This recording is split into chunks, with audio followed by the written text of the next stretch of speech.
This is the Ryder and Lisa replay. Brought to you by Southtown Hyundai. Check out the Southtown Hyundai Advantage at southtownhyundai.ca. When things go back to quote unquote normal, what is the bar scene going to look like? Because my bar star days were some of the best nights of my life. The ones you remember. The ones that I remember. The ones that I don't remember were usually documented with a digital camera and uploaded on Facebook. Why were we so dedicated? Like, it would be 2 a.m. I'd go home. I'd plug in my digital camera. I would create an album. It would have a fire title. And then I would do the work. I would tag every single friend, even if they're in the background, like in the far distance. Like, why? Whereas now we're all adults. We're professionals. I'm like deleting these albums. I'm like, can you untag me in that? I look drunk. What do you miss about the bar back in the day? When I was 18, you could still smoke indoors.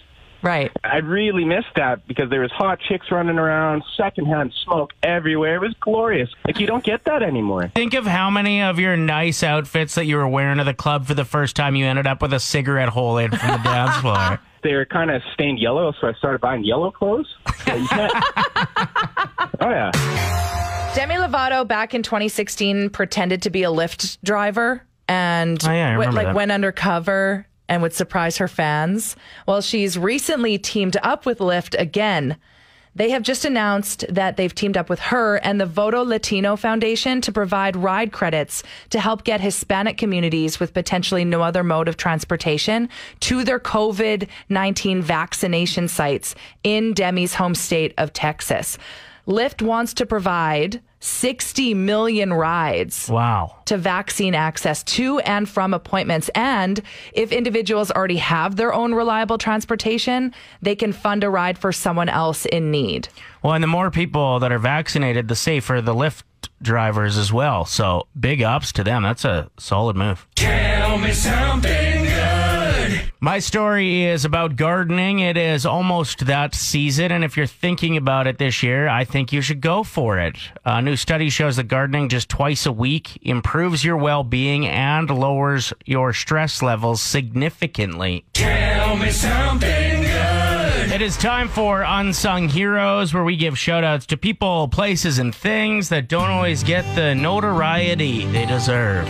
Shout out to wearing black leggings this time of year when you live with a dog. They're clean for about 23 seconds until you sit down. Boom! Winter dog hair is your outfit now. It's like a fur coat, kind of, for your pants.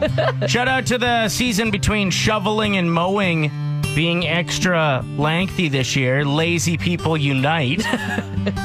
Shout out to the judgment that I feel when I see someone walking across a parking lot with a bare face, and then the sigh of relief when they're feeling their pockets and then go back to their vehicle for their mask. That was intense. Shout out to starting to run out of Easter chocolate just in time to pick up the mega load of Cinco de Mayo chocolate. Is that a thing? It can be. Yeah, why not? Any excuse, really. Shout out to that one hoodie you stole from an ex back in 2012 that's still your favorite. Just a reminder, always steal at least one hoodie in every relationship. Shout out to bad dogs in movies. Bad dogs? Yeah, that are probably really good dogs who have been trained to be bad. Aww. Do you think when they yell cut, they're like, good boy? Yeah. And the dog's like, what? I'm confused. What do you want from me? Mixed signals here. Shout out to people who are now shaming others who have gotten vaccinated. What? Please delete the internet and never return to it. Thank you. And finally, shout out to Value Village for charging more for a used H&M shirt than H&M charges for a new shirt. Apparently, they get more expensive with age, like whiskey. Hey, $14 for an H&M shirt at Value Village? You know that's $11 new, right? Yeah. It's a $9 t-shirt in store. Grow up. Crazy sleepwalking stories. Mike said that his neighbor works really early in the morning, and one morning said that when he came out to go to work, Mike was peeing on his vehicle. He said, I had no idea that happened until later when my neighbor told me the story. You've had a similar experience with your sleepwalking. Yeah, I've peed a few places. You peed in the dog bowl. Yes, I did. Yes, you did. Heather wrote in saying, I'm a sleepwalker and talker. One night, my mom came into my room and found me under my bed. When she asked me what I was doing, I told her, I'm just looking for my hockey pucks. I just think the quotes of like asking sleepwalkers questions must be so entertaining or terrifying. I once had a sleepover at my brother's place with a couple of my friends that came up. We partied and then stayed at his place. Yeah. And I woke up in the middle of the night and opened one of the girls I was with's bag, like weekend bag, and was peeing in it. And she woke up and asked me what I was doing, and I told her to mind her own business. But I was literally peeing all over her business. No! Like, it was all of her stuff. Yeah, awful. I think men pee a lot with sleepwalking. Last night wasn't a pee for me, but I woke up trying to turn down the radio, which was quote unquote. Yeah, which was making like a fuzzy noise, like the static noise. But then I like came to while I was doing it, and it's my humidifier, and it was just making normal humidifier noises. But I thought it was a big radio, and I was trying to turn it down. I think this topic could be sleepwalking or sleep talking. Jessica said, when I was a kid, my sister and I shared a room. She was talking in her sleep one night. It woke me up and I asked her, what are you saying? She said, I'm not talking to you. I'm talking to the man under your bed. Oof. You have a sleepwalking story for us? Oh, boy, do I. Okay, great. So I think it was around like 12 years old, and I was sleepwalking around my room, and I had just cleaned my room that day, but I had my backpack in front of my desk, and so I tripped over my backpack, went headfirst into my desk, ended up getting like 3 slashes on my forehead, but I never woke up. However, I did wake up my mom in the next room. And I'm pretty sure I even had like an out-of-body experience, because I very distinctly remember looking down and seeing my mom sit beside me, put a cold cloth on my head, but I never woke up. What? How did you hit your head and not wake up? Like, you must have been out. Well, I bet I know what she was doing. What? Water slides that day. Kids were not meant to take that many stairs. Do you ever remember how tired you would be after like a day of water sliding? But she said she was cleaning her room, which also, now that I think back to being a kid, when your parents made you clean your room, it took all day and it was exhausting. It was draining, pushing all of your clothes underneath your bed and hiding everything in your closet. Ashley wrote in, first-time texter, thank you so much for listening. She said, my husband works a night shift. Sometimes he would sleepwalk, but it would be in the middle of the day, because that's when his night is. He would wake up from the basement, open up our pantry, and pull out the dog food and fill any drawer closest to him with kibble. Then he would turn the sink on and fill what we assumed was the invisible dog dish and go back to bed.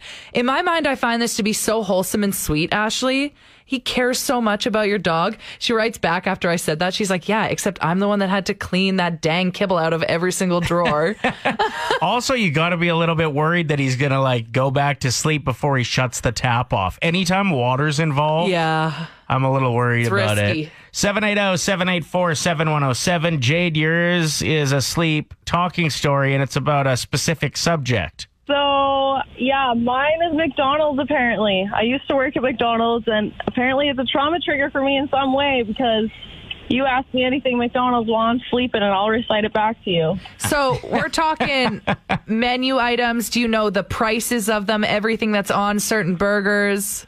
Oh, yeah, even customizable. If you throw, like, I want a large sundae with extra fudge, I will repeat everything back to you. And then tell you your total is $17.22. Really? Do you think you would be able to recite menu items like when you're awake just as easily? No. Really? No. See, I've tried. I'm like, I don't know the prices. What are you talking about? I find this so fascinating because I served for like 10 years and I still have like traumatic dreams of forgetting things, like forgetting someone's side of ranch back from like 2009. And I'm like, oh, that one guy, he asked for a side of hot sauce. I never brought it to him. Exactly. It is time for the nostalgia off. And this is where we both brainstorm ridiculous things from days past. And then you decide whose list brought you back more. And we even have an intro for it now. So that means it's real. Woo! Ready to reminisce? It's time for the Nostalgia Off with Ryder and Lisa. Play 107. Did he say nostalgia with like a Norwegian It was like accent? nostalgia? Nostalgia. Yes. All right, we'll roll with it. Yep. Okay, so the wager this week's loser has to, for an entire hour, go out wearing, what are those vests called? The orange vests. The reflective vest. Yeah, and hold a sign and do crosswalk duty. Cross guard. I feel like that's illegal. Like, is it like impersonating an officer? That's a really good question, but I still think it would be hilarious to videotape someone randomly doing that. An adult in an area that's not a school zone. So, loser has to become a crossing guard. You remember doing that in elementary. You felt like you were the president. Yeah. You were the coolest person. You were in charge of adults driving. I control the traffic. Here's our list of 5 things that'll bring you back. You let us know who wins. I'm the king of the castle, and you're the dirty rascal. Ooh, try and beat that. All right. Waiting for the 10 CDs you got for a penny through Columbia House. What the heck is that? For a penny? What year was this? So you got 10 CDs for a penny, but then they started charging you and you had to order a CD every month, and it was like big cost for like the next 2 years. Really? Yeah. Everyone owning a yellow Live Strong bracelet. All day, every day. Kicking your grandma's ass in Hungry Hippos because her arthritic wrists give you a leg up. Oh my gosh, that's awful. Sitting around with your friends after school to listen to prank phone calls that you downloaded on Napster. Specifically Adam Sandler ones.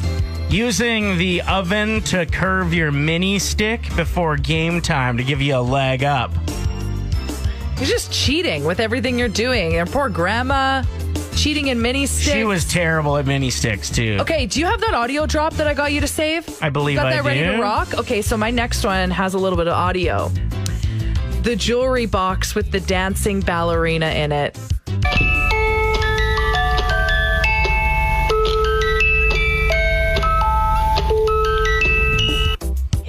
Got a very cocky look going. I'm very excited about my list today. You're going to crush this, do you? I feel like it, yeah. All right, my next one is winning an argument with I'm rubber and you're glue. What you say bounces off me and sticks to you. Yeah. And my last one is leaving your half-licked jawbreaker on your dresser. Okay, and my last is seriously considering jumping down every laundry chute you saw growing up. My dad built one in our house, and he's like, don't go near it. And it was just so tempting. All right, so let's blast through our list one more time. Okay, singing I'm the King of the Castle when you were higher than other people in the playground. Everyone owning a yellow Live Strong bracelet. Sitting around with your friends and listening to prank phone calls you downloaded on Napster. The jewelry box with the dancing ballerina. And leaving your half-licked jawbreaker on your dresser. Waiting for the 10 CDs for a penny you got through Columbia House. Hungry Hippos. Using the oven to curve your mini stick. Winning an argument with I'm rubber and you're glue. And seriously considering jumping down every laundry chute you saw growing up. Let us know who you think wins. The loser has to be a crossing guard at a place where there's never crossing guards. Done the calculations, and with 60% of the votes, Lisa wins the Nostalgia Off today. 107. So you had a big day yesterday. Well, I found out it was Bay Days. And anybody who is a fan of Bay Days, they know. Oh, they know. You get that email and you're like, all right. See you there. Going on my lunch break. So I just slipped in real quick. I was like, I need new runners. I've been using the same runners for like 10 years. You showed up with the eager seniors before the doors were even open, hey? I'm not kidding. I was standing outside waiting. Yeah. There weren't a lot of us. There was maybe 6 of us, but I was by far the youngest. Very excited to go in. I went right through the door that has the shoes right there. Yeah. And so I picked up a sick pair of Nikes. 20% off. Not the best deal for Bay Days. There's a lot of really cool things in there for 60% off. I was like, I don't have time or energy for this. I'm not shopping. So I get home with these amazing Air Max Nikes and I'm wanting to show them off. So you're there and I'm like, check these puppies out. Can't wait to go for my run. And you're like, those aren't for running. And I was like, what do you mean? They're runners. Apparently, not all Nikes are for working out? No. They're just a fashion statement? What am I? A 45-year-old dad? I'm not going to be wearing Nikes just as a grocery shop. Yes, you can, and they'll look fly as hell because they're really nice. And I'm so mad. You should try to keep them clean, unlike your other white shoes. 10 years of using the same runners. I'm like, you know what? I'm going to treat myself. I never buy things for myself ever. So the reason these aren't going to work, they're Air Max, and so they're a flat bottom, so there's no support for running. Zero support for running. So I'm like, okay. So I just Googled this to see like how accurate I was with my assessment, and this is what comes up. Are Air Max good for running? Oh, God. Nike Air Max are not good for running. Oh, no. First of all, it's not comfortable to run with them. You won't be able to run correctly, and that's the reason why your legs will hurt. Then you'll become tired and heavy and lose your interest in running. Sorry, they'll become tired and heavy. Are you making this up? No, Nike Air Max are good for free time, but not good for running. I even think they'd be good in the gym if you were doing... Oh, like weights. Weights, or even like the bikes. Oh. Like, okay, so they're not that much of a loss. Elliptical, not even that bad. But running, you need a very specific shoe that's supportive and built for running. Yeah, cool. So. All right. Well, that's why I went. So I guess what I didn't do yesterday, go for a run. Because I didn't have shoes for it. I like how you were so excited for Bay Days. Bay Days, man. And it's on right now. Just a heads up, you can shop online. You got in there. And then you're like, nah, I don't got time to look for a deal, which is the reason you'd go and shop at Bay Days. Well, they were 20% off. Okay. For a pair of shoes I don't need. Are they final sale? Oh, yeah, I think so. Was there anything better than in the 90s you'd have that one appointment and it would be during school hours and your mom would be like, I got to pick you up. You're going to be gone for about 2 hours of your school day. And you'd come rolling back in with McDonald's. And the whole class would be so jealous. Eating their warm ham sandwiches. Like, how did he get a Happy Meal? Oh, I wish I had a cavity and I got to go to the dentist. We recreated that type of situation with Ryder and a McDonald's bag yesterday after the show. We posted it on all of our social media. Go check it out. But people are just obsessed with your chip and pepper shirt you're wearing in it. It matched the vibe of the times. I thought so, yeah. The thing for me is it's kind of fake. Like, I didn't have a McDonald's anywhere near me growing up. You didn't? So I'd walk back in with like fried chicken from the corner store, maybe. Oh no! Yeah. I knew it would be more relatable to go with Mickey D's in the vid. Yeah. Plus, I wanted McDonald's for lunch yesterday, so it was perfect. Worked out well. Ryder and Lisa. Brought to you by Southtown Hyundai. Play 107.